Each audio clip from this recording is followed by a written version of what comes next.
in the Senate case, there's some things that we took a look at and some things that we would like to see changed, we'd like to see improved. Last year, in the past session, we talked about a few different things. The Amber Alert enhancements, increased penalties for crimes against children. And now, the cameras that were installed in the state parks, all, taking a look at what we can do to improve the system, make things better. This bill, what we're calling for, the Child Survivor Privacy Act, is to make sure that children in such cases do have an advocate present through every step of the proceedings, and making sure that it's not a different person every time, because sometimes that happens. People get switched in and out, and that's further trauma. It causes a lot of unnecessary trauma. Something that can be changed, and sometimes there's nobody present at all, is what we see. So we want to make sure that that's in there. I want to make sure that these children, their privacy is protected as well. As far as audiovisual, making sure that their name is not out, is kept private, and making sure that the case is those records are automatically sealed. In many cases, it has to be that there has to be a request put in. So that should be an automatic unless there's some other circumstance or something else happens where you can unseal them, but they should be automatically sealed. So things like that I think make a lot of sense. In addition to that, the cold case unit, there's a lot of these cases that are out there, unsolved cases, and we do need to dedicate some resources to make sure that people are actively investigating, and bringing closure to these cases. There are families out there, they want to see these cases pursued, and they want to see resources put behind them. So that's something that we can do. These are changes that can be made in this upcoming session. Seeing the governor put these in the state of the state, talk about them, get the conversation going, trying to find a way to get these bills passed or get the funding that we need to make these things happen. That's a critical part of this. That's the meaning behind the letter. That's the intent behind the letter, why we sent the letter, why we're talking about it. We made some progress in this past session. We can do more this session, and we always have to be proactive. These are things that we can always do things to improve, especially when we see a case like the Senate case. We took a look at some things. We made some improvements. We can keep that going this session. There's nothing more important than our children. I have two kids. I have a daughter, and I have a child that's my son Michael, who's disabled. In some cases, you see disabled children as well, and it adds a whole other element of things that could happen. And that's why we talked about the Amber Alert.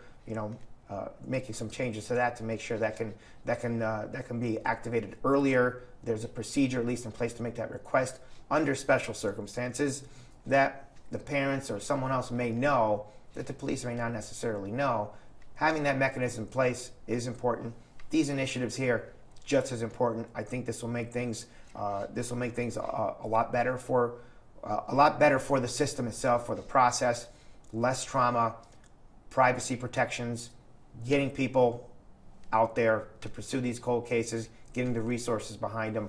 These are all important things that I think everybody can agree with. That's why it's bipartisan. I'm working with Senator Tedisco across the aisle. We've done this many times. We show a good example of how we can work together on things that we all support. We've made that happen time and time again, and we're hoping we can do that again this upcoming session. Yeah, all perfect. I just had a few questions in terms of, so the Amber Alert, I know it's a little tricky especially with the Senate case, because of the way things came out.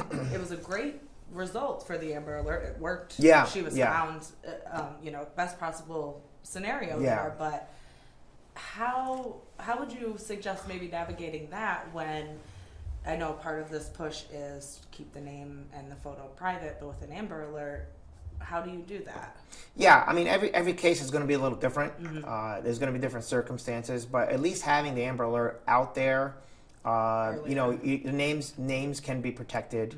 Mm-hmm. There can be protections in place even with an Amber Alert. Okay. But the point is to make, in today's digital age, we all remember that Amber Alert. Everybody knew. Yeah. I mean, everybody was talking about the fact that our phones were activated. Right. I think that was the big thing now. Nowadays that the phones can be activated, exactly. Computers, not even, I don't know. No instant. Yeah, whether you had a laptop, an iPad, whatever it was, Just things to blast things it were out. happening, and people knew to look and to be on the lookout or see if they can contribute something to help law enforcement.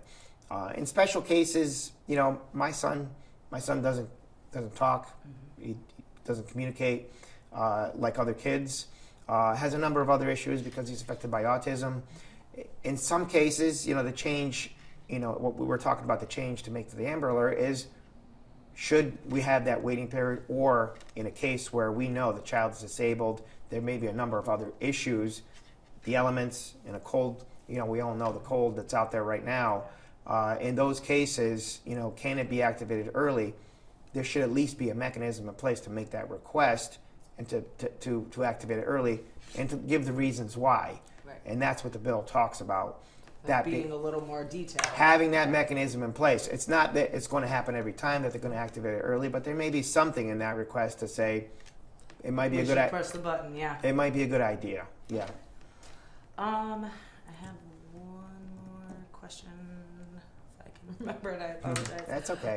Your answer was very sufficient. Yeah, I tried to cover it all, and Perfect. I know you're only going to use like a little bit of it, but at least I give you some Well, luckily, sound. I'm a digital content producer, so I actually get to we can do our full, Oh. minus the Yeah, editing yeah. moments, but I can put the full thing on YouTube. Oh, that's which great. I like to do because I think people like to get a little more. I use than YouTube. that. I put my stuff on YouTube. I don't know who watches it, but I put it on there. People watch it. Yeah. But just in terms of the cold cases, Yeah. I think that's been a big push kind of nationally recently, and it seems like enabling this unit would, like you said, kind of put the focus on. Yeah, that's exactly what it does. It puts the resources behind it to say, hey, we're going to dedicate some resources. We're dedicate an entire unit to track down these cases, to investigate them further, and to put some manpower behind them. There's a lot of families out there that have waited far too long for closure. I think part of that is because we have the technology and the DNA advancements now, it's easier for these cases to be solved. So if we put the money there. So I think what I want to say is, putting it in a state to talk about this gets the conversation going.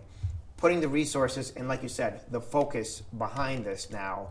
I think that you'll find there's a lot of families that are waiting for answers. You'll find there's a lot of cases out there that need further investigation. They should be investigated. We should put the resources behind it. We should dedicate individuals specifically to look at these cold cases and not to have them amongst other cases that are out there and other things that are happening, because things are still happening out there. Focus, yeah. And these cases should be a priority as well. The only way you're going to do that is if you put them in a cold case unit, because if you have them in a general category, they are not going to get the focus and dedication they need. And putting them in a separate unit, that can happen, even if it means hiring more people, having more people on these cases specifically. A lot of these cases can have the dedication to track down to get the answers that we need.